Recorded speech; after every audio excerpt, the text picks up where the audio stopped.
Welcome to my YouTube channel. हाँ जी बच्चों, आज जो मैं आपको करवाने जा रही हूँ ये क्लास 7th गणिता प्रकाश जो आपकी नई बुक है ना उसका चैप्टर 1 मैंने स्टार्ट किया हुआ है। पेज नंबर 21 पे 11 नंबर प्रॉब्लम है जो वो करवाने जा रही हूँ बेटे। हाँ जी, क्वेश्चन क्या है पहले ध्यान से पढ़ना बेटे, वीडियो को स्किप करके मत देखना, ठीक है। आप किसी की वीडियो देख रहे हो, मैं ऐसे नहीं बोल रही कि मेरी वीडियो को स्किप करके नहीं देखना, किसी की भी वीडियो देखते हो ना स्किप करके मत देखा करो, ठीक है। पूरी देखा करो फिर ही आपको समझ में आएगा। हाँ जी बेटे, क्वेश्चन क्या है, find out how many coins should be stacked to match the height of the Statue of Unity. Assume each coin is 1 mm thick. देखो बेटे, पहले तो मैं क्वेश्चन समझाती हूँ। आपको क्या दिया हुआ है, कॉइन की थिकनेस दी हुई है, ठीक है जी। देखो कॉइन होता कौन सी शेप में है आपको मालूम है, कॉइन की शेप कौन सी होती है। देखो ऐसे होता है कॉइन, ऐसे, ठीक है जी। अगर आप थोड़ा सा हाइट को बढ़ा दो तो ये सिलेंडर बन जाएगी, ठीक है जी। जो कॉइन होता है ना वो सिलेंडर की शेप में होता है बेटे, उसकी हाइट कम होने के कारण आपको नजर नहीं आता, ठीक है। आप उसको सिलेंडर की शेप में नहीं देखते, अगर 3-4 कॉइन को इकट्ठा कर दो ना तो वो सिलेंडर की शेप में बन जाएगा बेटे। उसकी थिकनेस ये दी हुई है 1 mm, ठीक है। थिकनेस का मतलब क्या है, हाइट है बेटे, ठीक है।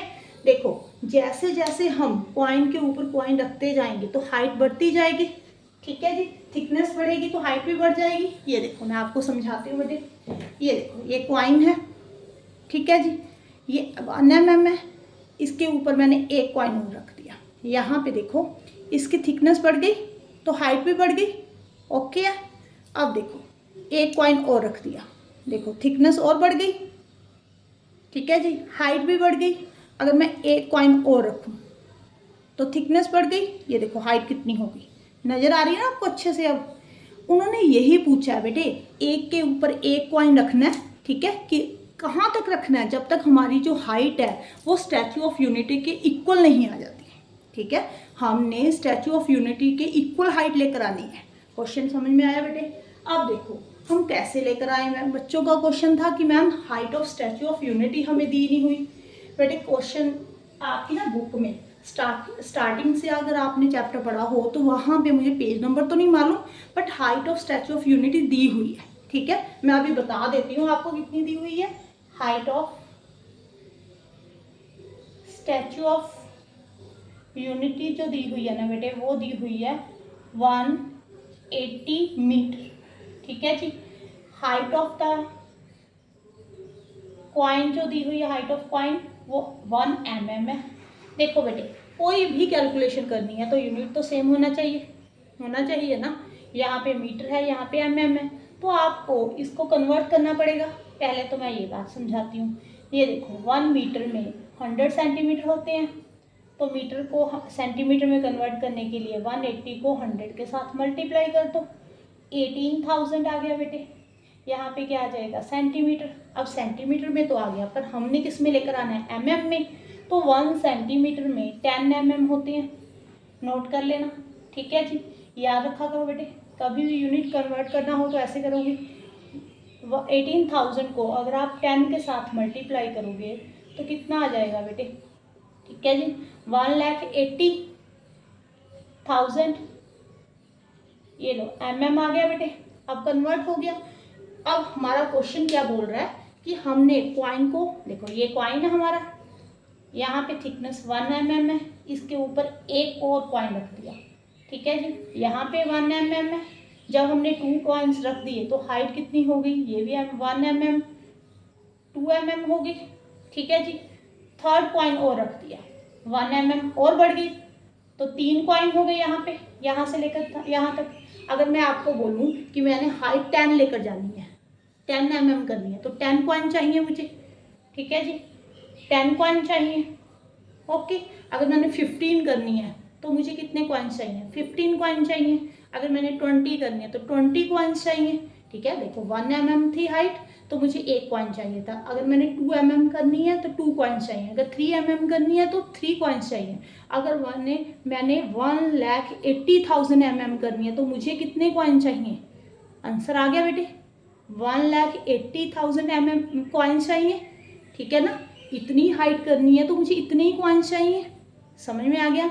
मेरा बेटे समझाने का जो मकसद होता है ना, इसको प्रैक्टिकल लाइफ में भी देखने कि आप प्रैक्टिकल भी समझा करो, ठीक है। ऐसे नहीं है इजी समझाया तो ऐसे भी जा सकता था कि height of Statue of unity इतनी है, इसको कन्वर्ट कर लो, हाइट ऑफ कॉइन इतना है बेटे, दोनों को डिवाइड कर दो, ठीक है। ऐसे भी बोला जा सकता था ना, पर मैं आपको कि इसको रियल में आपने कैसे समझना है, ठीक है, माइंड में आप कैसे सॉल्व कर सकते हो। अब देखो आपने लिखना कैसे है, number of coins to be stamped, नीचे लिख रही हूँ बेटे, ठीक है जी। Height of Statue of Unity, जितनी हाइट है, ठीक है जी, उसको किसके साथ डिवाइड करना है, हाइट ऑफ कॉइन, ओके। ये कितना है 1,80,000, 1 mm के साथ, ये भी mm है, ये भी mm है, कर दो डिवाइड बेटे, 1,80,000 कॉइन्स आ गया बेटे। हाँ जी क्लियर, ये आपका आंसर है बेटे, ठीक है। मैंने ओरली आंसर बता दिया था कि क्या आएगा। हाँ जी नेक्स्ट क्वेश्चन करते हैं बेटे, वेट फॉर अ मिनट। हाँ जी बेटे देखो 12 नंबर क्वेश्चन करवाने जा रही हूँ। क्वेश्चन क्या है पहले स्टेटमेंट समझते हैं। ग्रे हेडेड एल्बाट्रोसेस हैव रफली 7 feet wide wingspan. They are known to migrate across the several oceans. Albatrosses can cover about the 900 to 1,000 kilometer in a day. One of the longest trip recorded is about the 12,000 kilometer. How many days should such a trip take to cross the Pacific Ocean approximately? ठीक है बेटे, यहाँ पे पहले first line का जो मतलब है ना, ये एक पंछी का नाम है बेटे एल्बाट्रोसेस, ठीक है जी। जो वो पंछी जब उड़ता है, ठीक है, उसके जो पंख है ना, ये मान लो ये ऐसे पंछी उड़ रहा है, ठीक है जी, जब वो उड़ता है ना तो उसके जो विंग्स हैं उनके बीच में जो डिस्टेंस है ना वो 7 feet है। पहली लाइन में ये बताया हुआ है, ठीक है, इसका हमने कोई यूज़ नहीं करना, ये वैसे सिंपल इन्फॉर्मेशन दी हुई है, ठीक है जी। अब देखो, अब उन्होंने बोला जब वो माइग्रेट करता है तो कितने ओशंस को बल्कि कवर कर कर वो आगे जाता है ना, कितने ओशंस को वो क्रॉस कर देता है आगे। पंछी जो है बेटे एक दिन में, ये वाला पंछी 900 to 1,000 किलोमीटर जो है वो डिस्टेंस कवर कर लेता है, ठीक है जी। उसका सबसे लॉन्गेस्ट जो ट्रिप है ना वो उन्होंने नोट की हुई है, वो 12,000 किलोमीटर है, ठीक है जी।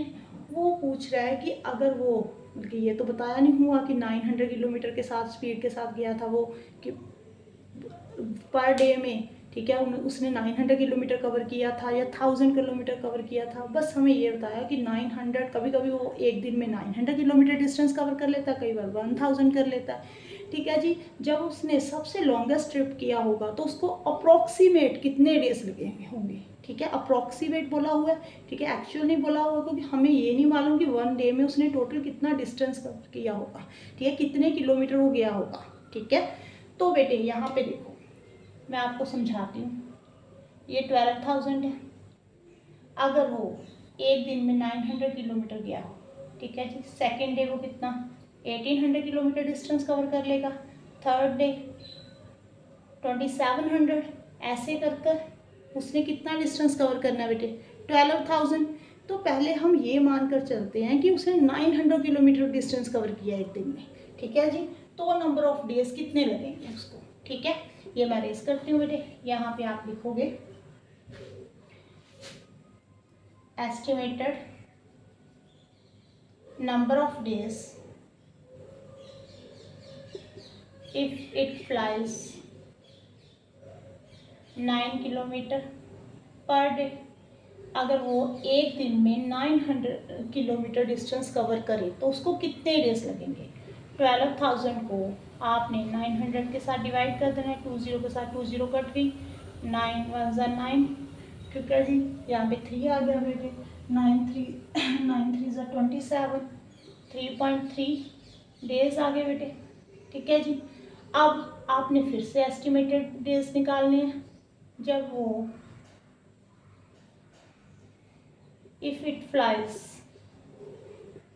1,000 किलोमीटर पर डे, अगर वो एक दिन में 1,000 किलोमीटर डिस्टेंस कवर करता है तो उसको कितने डेज लगेंगे।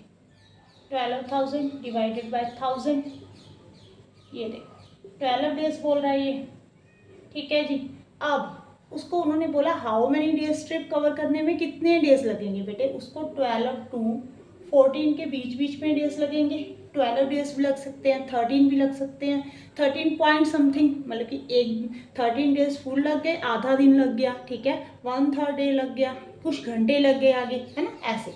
ये आपका अप्रॉक्सीमेट आंसर है, क्योंकि उन्होंने अप्रॉक्सीमेट इसीलिए बोला हुआ क्योंकि हमें स्पेशल दिया नहीं ना हुआ कि जब उसने 12,000 किलोमीटर डिस्टेंस कवर किया तो उसकी वो एक दिन में कितने किलोमीटर जा रहा था, ये प्रॉपर नहीं ना दिया हुआ। हमने दोनों तरह से एस्टिमेट लगा देना है कि अगर 900 किलोमीटर डिस्टेंस कवर कर रहा है पर डे तो उसको इतने डेज लग रहे हैं, अगर 1000 किलोमीटर कर रहा है तो इतने डेज लग रहे हैं। फिर अप्रॉक्सीमेट जो आएगा बेटे आंसर आएगा इन दोनों के बीच बीच में आएगा, ठीक है जी।